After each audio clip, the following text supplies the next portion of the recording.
Eh bien salut à tous, c'est votre pote Yannick Salomon et cette fois je viens vous présenter une deck tech de standard. Oui, tout à fait de standard. Donc du standard de Zendikar, Tarkir, Dragon de Tarkir, Fate Reforged, Origin. Et voilà. Donc l'idée de cette vidéo n'est pas de vous présenter un jeu ultra compétitif, mais un jeu assez plaisant, pas trop cher, et qui fait bien plaisir et très agréable à jouer. Donc, l'idée du jeu, c'est que c'est un deck blanc-bleu Gideon Control. Donc, car on va principalement tuer grâce au Gideon. On a aussi des vigiles de Tazin, qui sont une bonne créature. Ce sont de très bonnes créatures. Pour 5 mana, une 4-5 vol, touche terre. Donc à chaque fois qu'un land arrive sur le champ de bataille sous mon contrôle, j'engage une créature ciblée qu'un adversaire contrôle. Si ce terrain est une île, il ne se dégagera pas pendant sa prochaine phase de dégagement. Donc c'est très bien pour ralentir les très grosses créatures. Et aussi certaines créatures pénibles avec le contact mortel, Death Touch,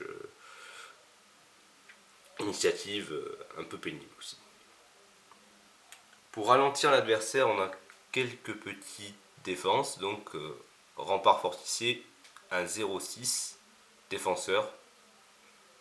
Donc pour ralentir les jeux vraiment trop aggro. Et même ça peut ralentir aussi les créatures avec 5 de force. C'est quand même pas mal. Je joue également des surgissements planaires. Donc la colère de dieu T2. La Vrasse T2. Qui est sympa. Donc pour 5, détruisez toutes les créatures non terrain. Et éveil 4, si je lance pour 8 mana, donc 5 incolores plus 3 blancs, je mets aussi 4 marqueurs +1/+1 sur un terrain ciblé que je contrôle deviennent créatures. Et donc l'intérêt de cette carte est de détruire toutes les créatures non terrain. Quand on accumule beaucoup de mana, et ben on aura une 4/4 qui pourra attaquer. Ou qui pourra attaquer au prochain tour. Ensuite, pour ralentir les petites créatures, on a des enveloppes de soie. Enveloppes de soie que j'aime beaucoup, qui ralentissent pas mal certains jeux aggro adverses. Donc on a repéré les decks alliés qui pouvaient faire très mal, donc ça c'est très bien. On a mauvaise posture aussi. Dans un metagame où il y a beaucoup de gens qui jouent sur des créatures, c'est vraiment pas mal. Donc ça peut même contrer les créatures à 4 d'invoque. Un contre, qui a l'éveil aussi. Donc c'est comme une révocation mais en mieux quoi. Donc si on a 6 mana et qu'on juge que c'est bon de claquer 6 mana, et ben on va pouvoir mettre 3 marqueurs sur un terrain ciblé qu'on contrôle et il pourra ensuite attaquer. Ça aussi j'aime beaucoup, Flambement Céleste. Joueur ciblé sacrifie une créature attaquante ou bloqueuse. Donc on fait mine d'attaquer avec une petite créature, l'adversaire la bloque, et hop, on lui fait sacrifier, donc c'est vraiment pas mal. Collet de Stas que j'aime beaucoup, donc un cercle de l'oubli un peu en mieux on va dire, avec un blanc de plus quand même, qui a le flash.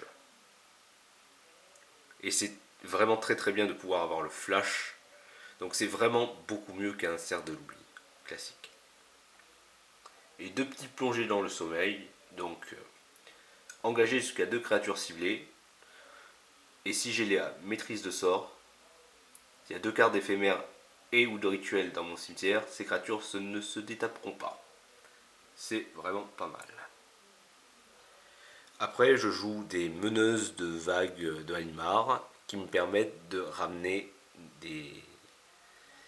les contre-sorts et des colères de Dieu en main. Ainsi que 4 anticipations. Après, la mana base, c'est 23 landes.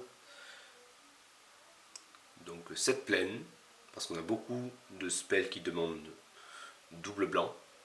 C'est important. 6 îles. 2 étendues sauvages en évolution.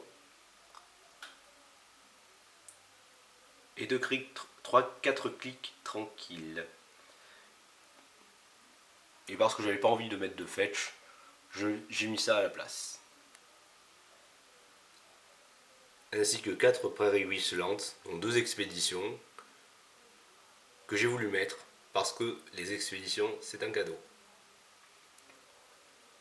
Voilà donc présentation d'un deck T2 sympa, pas trop cher. Les expéditions, j'ai dit tout à l'heure, c'est optionnel, mais comme c'est un cadeau, ça fait plaisir de les jouer. Voilà, et ben rendez-vous pour de nouvelles deck tech et de nouvelles vidéos. A plus tard.